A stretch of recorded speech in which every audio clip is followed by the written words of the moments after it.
I firmly believe that everyone should indulge now and then in some form of athletic sport, don't you? Personally, I don't require much exercise, since I lead a very Spartan existence. But when I do, I find my needs are adequately filled by such sports as riding or reading the less violent portions of the Sunday papers. Of course, for a true test of bodily coordination, I think there's nothing better than lying in a hammock. But I suppose that would only appeal to those of you who enjoy living dangerously. As for tonight's play, it is called My Brother Richard, and it begins in a country club. By the way, golf is one game I've never cared much for. I don't like the paperwork. I find adding up my strokes too fatiguing.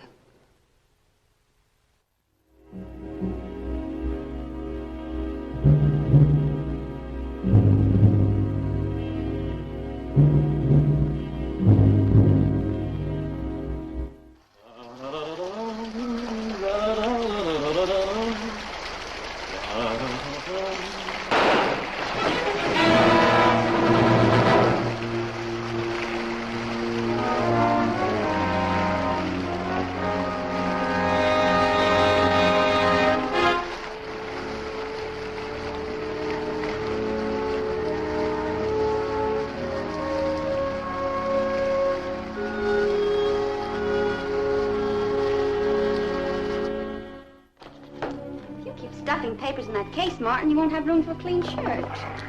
Well, it's just the notes for tonight's speech, hon. Can't expect me to ad-lib my way into the governor's mansion.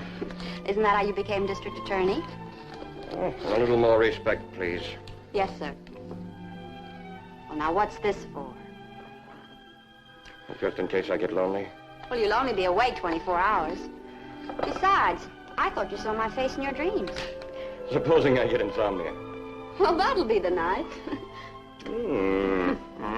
Now, Martin, you'll be late.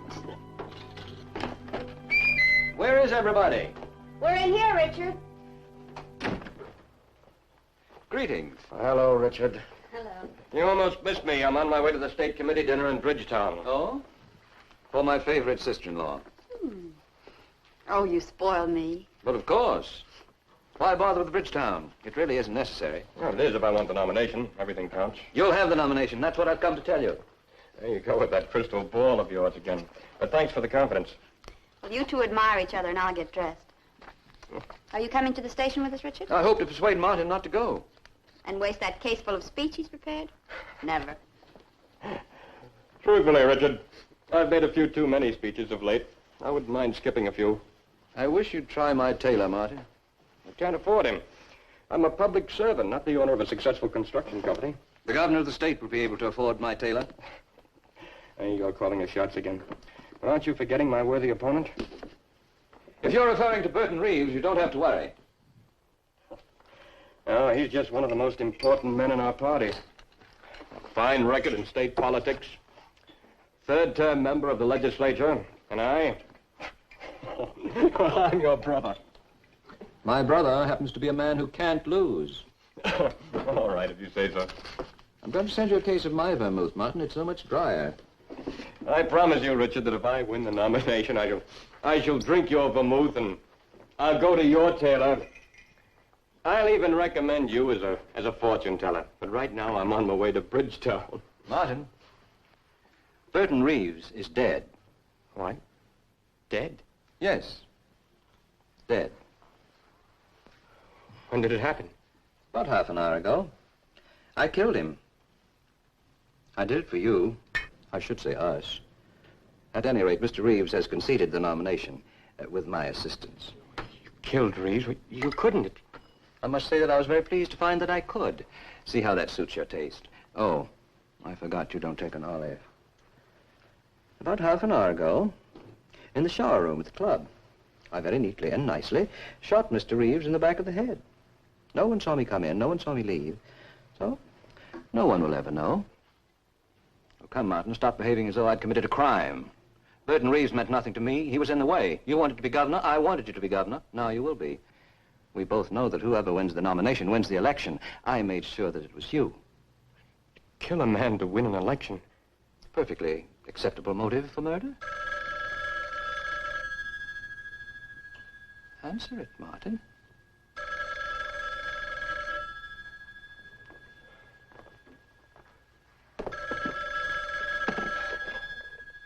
Hello? Yes, it is. Sheriff Griggs, Reeves? How did it happen? I see. I'll have to call you back. Well? It happened exactly as you said it did.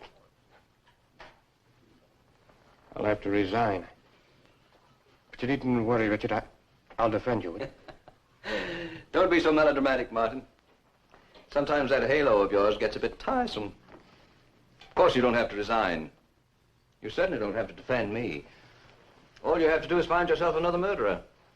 No one will know that it was I. Find someone else, that's all, anyone. There must be half a dozen of our fellow club members who had something against Burton Reeves. Pick the most likely one. Build your case, and at the proper moment, they'll find this in his possession. Exhibit A in the state's case. This conviction will get you more votes than 100 speeches in Bridgetown, I can tell you that. Go to it, Governor. Only remember, I get all of the construction work in the state from now on. I always knew you were ambitious, Richard, but I never realized it was a disease. Now, look, I've been to a great deal of trouble for you, and you don't appear to be very cooperative. Now, do as I say. Calmly announce that you've murdered a man and ask me to find someone else to take the blame. And then you expect me to say, congratulations, brother, well done? Why not? It was well done. I'm the district attorney, Richard. I can't go around framing people. It's insane. I'm ready. Oh, my. Doesn't she look lovely, Martin? You'd better do as I say.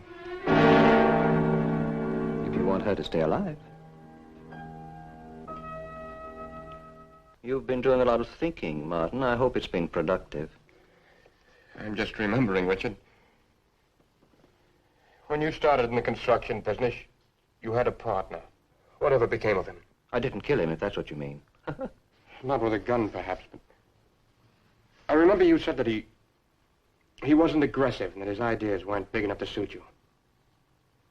So you taught him. You taught him how to live, how to dress, how to spend. And you taught him so well that he wound up exactly where you wanted him. Up to his ears in debt. And you were the noble friend who bought him out at your price. Oh, you didn't kill him, Richard. You ruined him.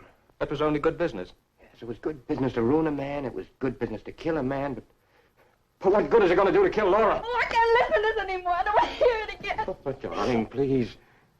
Now, Laura is upset, and there is no need for it. Just do what I told you to. You know perfectly well I'm not going to allow an innocent person to take the blame for your crime. And I know your threats against Laura are just that, threats. How do you know? How can you be sure? My sister-in-law seems to understand me better than you do. I'm very fond of you, Laura. Really, I am. I always have been. I hate seeing you upset like this. Perhaps if I left you two alone, you could persuade Martin that the only way for all of us is my way. Let's get this unpleasant business over and begin behaving normally again. I won't be far away, I promise.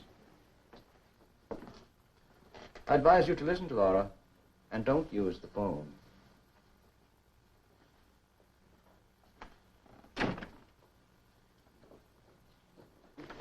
Oh, don't use the phone. Can't you see he really means it? He'll kill me. Oh, sweetheart, he won't.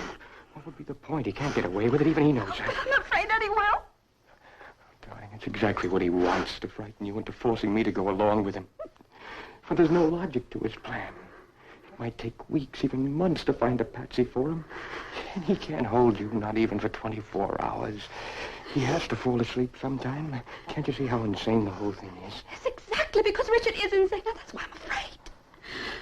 Laura, look, we're going to leave here now, together. No, Ron, he's probably waiting for us outside. No. He's not going to do anything. You trust me. No, what? Trust me.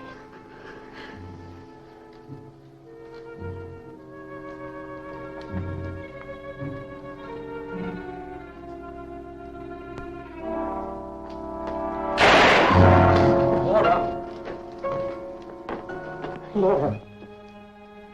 She's only frightened, poor darling. I didn't hit her. Not this time. Oh, all right, Laura. Answer it. Answer it.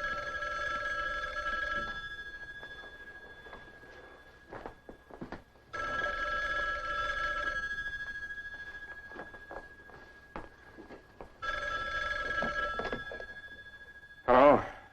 Oh, yes, it is. Sheriff Briggs? Oh. Who? I'll be right down. It's Briggs. He says he has the murderer of Burton Reeves in his office right now.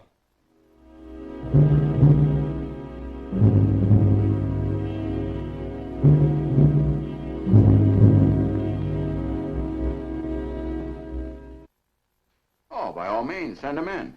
So, DA, I guess you'll start talking now. Martin. Hello, Sorry to bother you at home, but we've got this kid dead to rights. It's all down here. He just has to sign it. Hello, Tommy. You know him?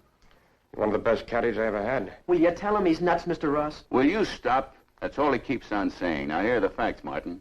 This kid had an argument with Burton Reeves less than an hour before the poor guy was found with a bullet in his head. What was the argument about, Tommy? Reeves said that he stole his wallet. From the size of that guy's tips, I'd never know he had a wallet. All right, so you didn't steal it. We're not accusing you of stealing anything. Yeah, thanks for nothing. Here's the way I got it figured.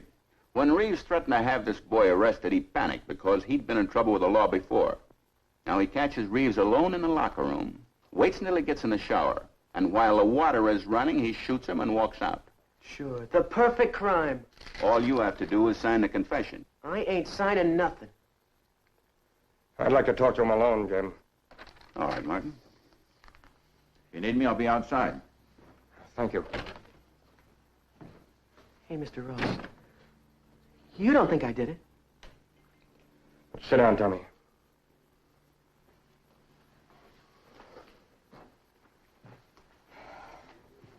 Oh, you needn't be frightened. Nobody's going to hurt you. How's your ball club? Pretty good, I guess. You the pitcher? No, sir, shortstop. I bet you're pretty good. Look, Mr. Ross, what's going to happen to me? The sheriff keeps telling me I killed this guy. A thing like this could be serious. It is serious, Tommy. That's why I wanted to talk to you. I need your help. My help? I want you to sign that confession. You're just like all the rest of them. Just because I got into trouble once when I was a kid, everybody wants to blame me for everything that happens in this town. What kind of trouble, Tommy? Well, look, I never been in jail or anything. One time these kids borrowed a car without asking. I went along for the ride. Boy, was I a dope. And you've never been a dope like that again. I'll say I haven't. I haven't been in trouble since. Look, I made the ball team. I got myself a swell job down at the club caddying. Well, at least it was a swell job until this guy Reeves gets himself bumped off. Oh, I'm right back where I started. Tommy, how would you like to help me catch the man that killed Mr. Reeves? The man? Then you don't think I did it? I know you didn't do it. But I want you to pretend that you did, just for a little while. It's very important. You mean you want me to take the rap? Then you're going to start looking for some other guy? I don't get it. I'm afraid I don't have to look, Tommy. I know where he is and who he is.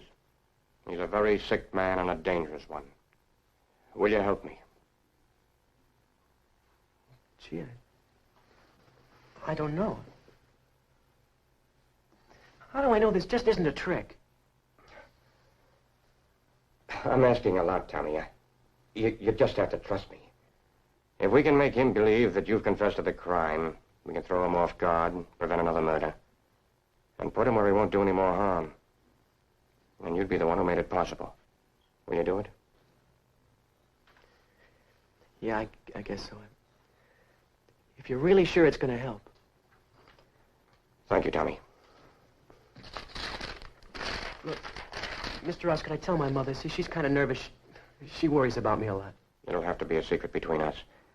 But it won't be for long, I promise. Okay. sure hope I'm not signing my life away.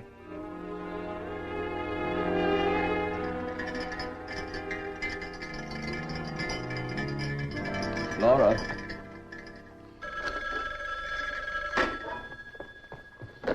Hello? Hello, Laura. You all right? Yes, Martin, I'm all right. But please come home. I'm on my way, darling. You can tell Richard to put that gun away. Tommy Kopeck has confessed to the murder of Burton Reeves. Tommy Kopeck. That was very accommodating of that caddy to pop up like that just when we needed him. Wasn't it, Laura, dear? I've seen Tommy at the clubhouse. Rather surly fellow. Not overly bright, I imagine. I never cared for him very much. There must be more likely suspects.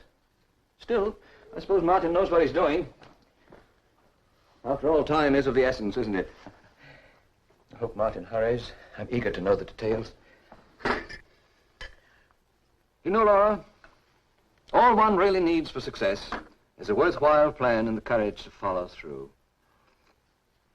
Have a drink with me, my dear. We do have something to celebrate. Oh, come now. That's a strange attitude for you to take. I think what's in store for you. You're going to be the wife of a governor. And perhaps someday even the wife of a president, yes. That's not beyond the realm of possibility. Martin, President of the United States. I think we'd all enjoy that very much.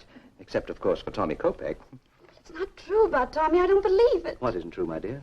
Well, Martin wouldn't force someone to confess to a murder they didn't commit. He couldn't do that. Not even to save your life? No, not even to save my life. Oh, such noble sentiments. I'm afraid you're wrong, my dear. My brother's a bit more realistic, also ambitious. I don't think his conscience will trouble him too much. We're really very much alike. Oh, if I believed that, I don't know what I'd do. Poor little Laura with her head in the clouds. I'm afraid you have quite a shock coming. Well, he'll find some other way. I know he will. There is no other way.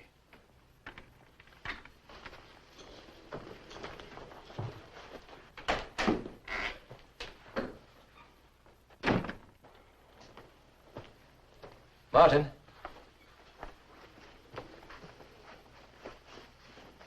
Very sensible of you, Martin. I'm trying. Darling, I was so afraid. Everything's going to be all right. Of course it is. You had no trouble getting his confession, did you? It wasn't easy, Richard. I had to talk to him about circumstantial evidence, his past record. And because he trusted me, he admitted everything I asked for. The verdict will have to be guilty. Martin, you're not going through with it. What else can I do? Richard's made me a proposition. Your life or Tommy's. It's just a simple matter of an exchange. From now on, there'll be no gun necessary, right? Right. May I have the confession? After I have the gun, Richard, that was our deal. You can trust me. I'm afraid I can't afford that luxury. Confession, please.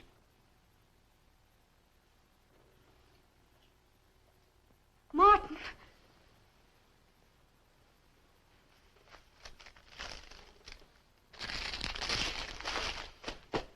Now get out of here. Of course. Ready, Laura? Laura? You don't expect me just to go conveniently off like that alone? Afraid I can't trust that conscience of yours, Martin. It might tempt you to confide in the police. But if Laura is with me... Oh, no, you can't take her. Of course I can take her! Sit down! Sit down.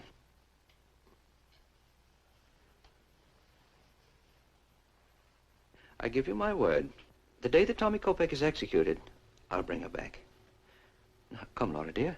We have a long trip ahead of us tonight. Martin.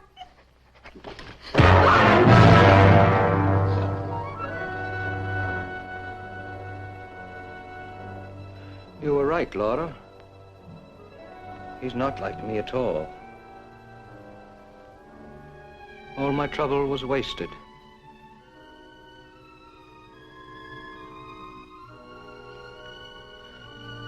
I'm sorry, Laura. We won't be taking that trip together after all. We'll answer that together.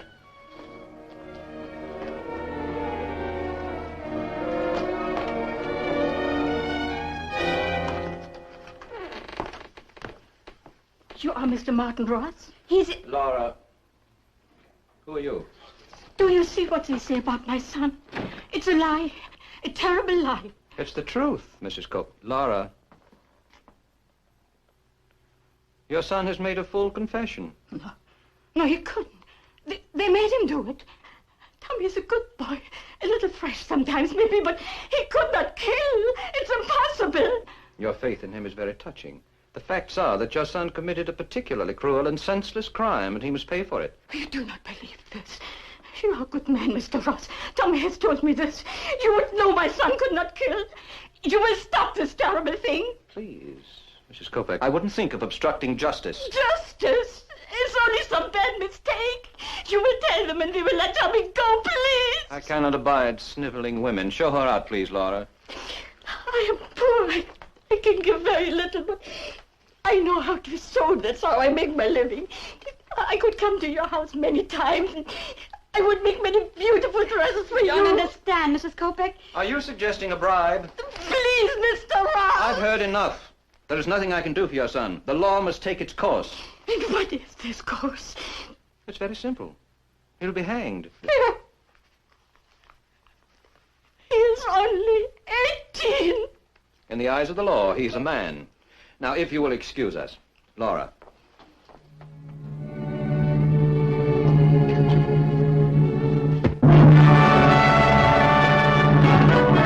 I only did it to make my boy safe. Only to make him safe. Laura. What? Laura.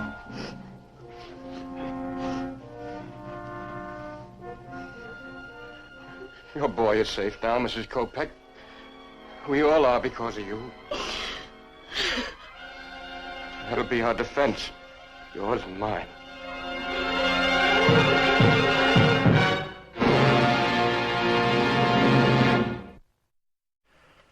Thus ends My Brother Richard. Needless to say, Mrs. Grant was brought to trial, but fortunately the jury took into account many of the circumstances which we saw reenacted tonight. On our next program, we shall present another story, and I will also be back to provide the marginalia. Until then, good night.